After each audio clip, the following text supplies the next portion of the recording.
siang pemirsa, saya Angelika Barus akan menemani Anda dengan topik perlawanan Indonesia terhadap sekutu dalam acara seputar berita. Awalnya kedatangan pihak sekutu disambut terbuka oleh pihak Indonesia. Namun setelah diketahui bahwa pasukan sekutu diboncengi oleh Nika yang dengan terang-terangan ingin menegakkan kembali kekuasaan Hindia Belanda, membuat Indonesia berubah sikap, menjadi curiga dan mulai memerangi mereka. Peperangan ini terjadi di berbagai daerah di Indonesia. Di antaranya ialah pertempuran Medan Area, Bandung Lautan Api, Palangan Ambarawa, pertempuran Surabaya, pertempuran Palembang, Puputan Margarana, dan pertempuran Makassar. Saya akan memberikan kepada rekan saya di Medan. Saya Angelika Barus di Medan akan membawakan berita tentang pertempuran Medan Area. Insiden ini terjadi sejak 13 Oktober 1945 hingga April 1946. Pertempuran Medan Area adalah perlawanan rakyat terhadap sekutu dan Netherlands Indies Civil Administration yang terjadi di Medan, Sumatera Utara. Adapun tokoh-tokoh dalam pertempuran Medan Area adalah Brigjen T.E.D. Kelly, Ahmad Tahir, Abdul Karim MS, Dr. Ferdinand Lumbang Tobing, K. Suharjo Harjo-Wadjojo, dan Mayor Jenderal Suharjo Harjo-Wadjojo. Pertempuran Medan Area disebabkan oleh ultimatum yang dikeluarkan oleh Afney, kemudian disusul oleh pemasangan papan yang bertuliskan Fixed Boundary Medan Area. Dampak pertempuran Medan Area yang berlangsung sengit selama hampir 2 tahun ini mengakibatkan sejumlah korban berjatuhan. Para pejuang membalas serangan tersebut sehingga mengakibatkan bentrokan di seluruh kota. Insiden pertempuran Medan Area yang terjadi sejak 13 Oktober 1945 hingga April 1946 ini telah memakan banyak korban jiwa. Terdapat 7 orang pemuda gugur, 7 orang Nica tewas, dan 96 orang Nica mengalami luka-luka. Selain itu, beberapa daerah di kota Medan juga hancur karena area pertempuran antara pihak Indonesia dengan sekutu dan Nica. Itu tadi seputar berita tentang pertempuran Medan Area. Selanjutnya saya akan membawakan seputar berita dari Bandung, yaitu peristiwa Bandung Lautan Api. Peristiwa ini adalah peristiwa kebakaran besar yang terjadi di Bandung, Provinsi Jawa Barat, Indonesia pada 23 Maret 1946. Sekitar 200.000 penduduk Bandung membakar kediaman mereka sendiri dalam peristiwa tersebut, kemudian meninggalkan kota menuju pegunungan di daerah selatan Bandung. Hal ini dilakukan untuk mencegah tentara sekutu yang dapat menggunakan kota Bandung sebagai markas strategis militer dalam perang kemerdekaan Indonesia. Tokoh-tokoh yang terlibat dalam peristiwa Bandung Lautan Api ini ialah Kolonel Abdul Haris Nasution, Muhammad Toha, Sultan Syahrir, J. Bastaman, Mayor Utana, dan Ismail Marzuki. Adapun penyebab dari peristiwa Bandung Lautan Api ini ialah pertama, pertempuran rakyat Bandung dengan Jepang, dan kedua, permintaan sekutu mengosongkan Bandung. Dampak dari peristiwa ini ialah sekutu tidak bisa memanfaatkan Bandung, juga sekutu gagal menambahkan senjata baru, dan yang terakhir, banyak korban jiwa dari tentara sekutu. Itu tadi seputar berita tentang Bandung Lautan Api. Selanjutnya saya berikan kepada rekan saya di Semarang.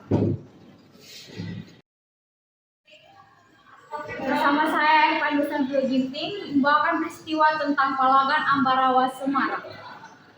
Palangan Ambarawa terjadi di Semarang pada tanggal 20 Oktober 1945 yang berada di bawah pimpinan Brigadir Battle di Semarang dengan tujuan menjaga tentara dan tawanan Jepang di Jawa Tengah.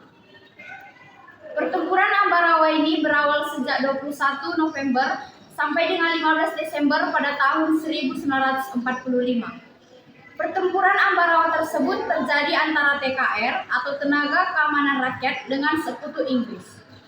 Adapun nama tokoh dari peristiwa tersebut ialah Jenderal Sudirman, Gatot Subroto, Surono Reksomogo, Letkol Sabinit, GPH Dejakusumo. Adapun penyebab dari peristiwa tersebut ialah karena sekutu telah ingkar janji terhadap kesepakatan yang telah dibuat, maka terjadilah pertempuran Ambarawa tersebut.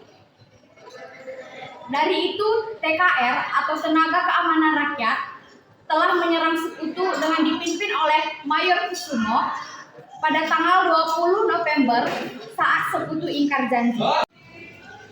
Itu tadi seputaran berita tentang Palagan Ambarawa. Selanjutnya saya berikan kepada rekan saya di Surabaya.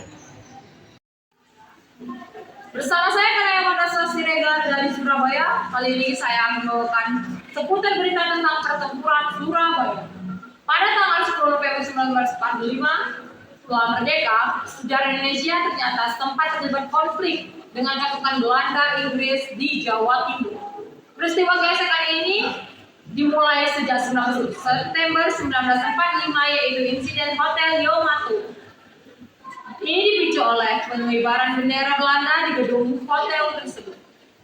Konflik ini berlanjut pada 30 Oktober 1945 setelah berjanji untuk mengadakan gencatan senjata pada 29 Oktober 1945. Ternyata keesokan harinya malah muncul peristiwa berdarah. Pemberontakan tersebut menyebabkan kematian Jenderal Malby, pemimpin tentara Inggris untuk wilayah Jawa Timur. Peristiwa yang tersebut membuat Inggris geram, sehingga Mayor Jenderal Eric Carden Robert mereka membuat ultimatum pada 10 November 1945 dan dimulailah perang antara tuan rumah dengan pendatang. Pihak Inggris banyak memunculkan korban jiwa di kedua pihak tersebut. Selama 3 minggu, akhirnya perang usai dengan menghasilkan kota Surabaya yang dijuluki oleh kota pahlawan. Dan Soekarno sebagai Presiden RI menetapkan tanggal 10 November sebagai Hari Pahlawan. Itu tadi seputar berita dari Surabaya. Selanjutnya saya berikan kepada rekan saya di Palembang. Bersama saya di Wahyu Azhara di Palembang yang akan membawakan berita tentang pertempuran Palembang. Insiden ini terjadi pada tanggal 1 hingga 5 Januari 1947 yang berlangsung di Palembang, Sumatera Selatan, dan merupakan peristiwa perlawanan tentara Indonesia terhadap serangan pasukan tentara Belanda. Tokoh penting yang memimpin pertempuran dari pihak tentara dan pejuang Indonesia antara lain yaitu Kolonel Maludin Simbolon, Letnan Kolonel Bambang Utoyo, Mayor Rashad Namawi, dan Kapten Alamsyah. Kedatangan Nica atau Belanda yang dipimpin oleh Hubertus Johannes van Mock berkedok melucuti senjata sisa-sisa serdadu Jepang dan mengumumkan konsepsi negara Indonesia. Kehadiran Belanda dan sekutu disambut dengan munculnya perlawanan oleh rakyat Indonesia dari berbagai daerah yang bertekad mempertahankan kemerdekaannya.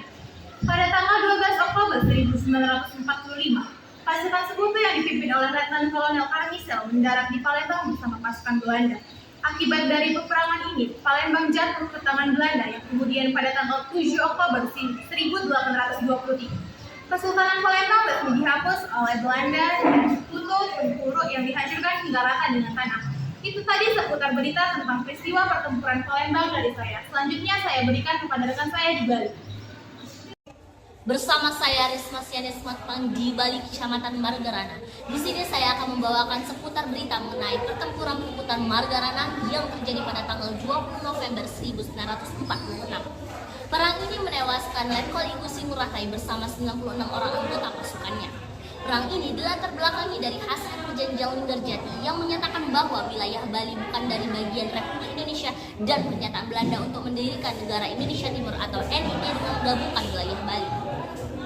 Letkol Igusti Ngurah Rai menjadi salah satu tokoh utama dalam pertempuran Puputan Margarana. Terdapat 3 desa yang terlibat dalam peristiwa Puputan Margarana, salah satu diantaranya yaitu Desa Margarana, Desa Tunggaljadi, dan Desa Kolaci. Alasan rakyat Bali melawan Belanda karena Indonesia telah merdeka, yang berarti tidak ada lagi penjajahan Indonesia. Letkol Igusti Ngurah Rai dan para pasukannya tidak akan berhenti sampai titik darah penghabisan. Itu tadi seputar berita mengenai pertempuran Puputan Margarana. Selanjutnya saya akan berikan kepada rekan saya di Makassar.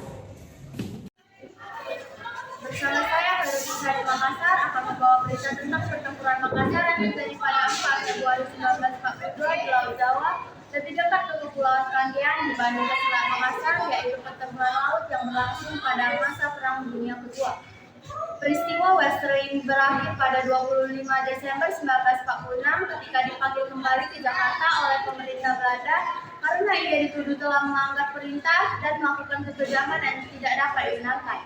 Perlawanan rakyat Makassar juga berakhir pada tahun 1949 setelah Belanda mengakui kedaulatan Republik Indonesia Serikat sebagai hasil dari konferensi meja bundar dan kemudian dibubarkan pada tahun 1950 dan digantikan oleh Republik Indonesia. Para pemuda yang bergabung pada PPNI seperti Arifai, Paresi, dan Robert Walker, mereka melakukan serangan gerilya terhadap pos-pos Belanda dan merebut tempat-tempat strategi yang dikuasai oleh Nica, dan membentuk Laskar Pemberontak Rakyat Indonesia Sulawesi dengan tujuan utama menggerakkan perlawanan rakyat terhadap Belanda, serta misalnya ia melakukan aksi heroik yang dapat meledakkan granat di posisi pasukan Belanda. Terjadinya Perang Makassar karena VOC yang berambisi ingin menguasai jalur perdagangan rempah-rempah di wilayah timur Nusantara. Berdasarkan laporan dari Kahar Muzaffar, dalam pertempuran ini memakan 40.000 korban jiwa dan Alex Kalilarang menyebut jumlah korban sekitar 1.700 jiwa dan tidak semuanya dibunuh oleh Wesring dan pasukannya. Demikian berita kali ini, saya Khairunisa, mohon undur diri, terima kasih, selamat siang dan sampai jumpa. Berita tadi menutup perjumpaan kita. Saya Cilika Bagus pamit undur diri. Selamat siang dan sampai jumpa.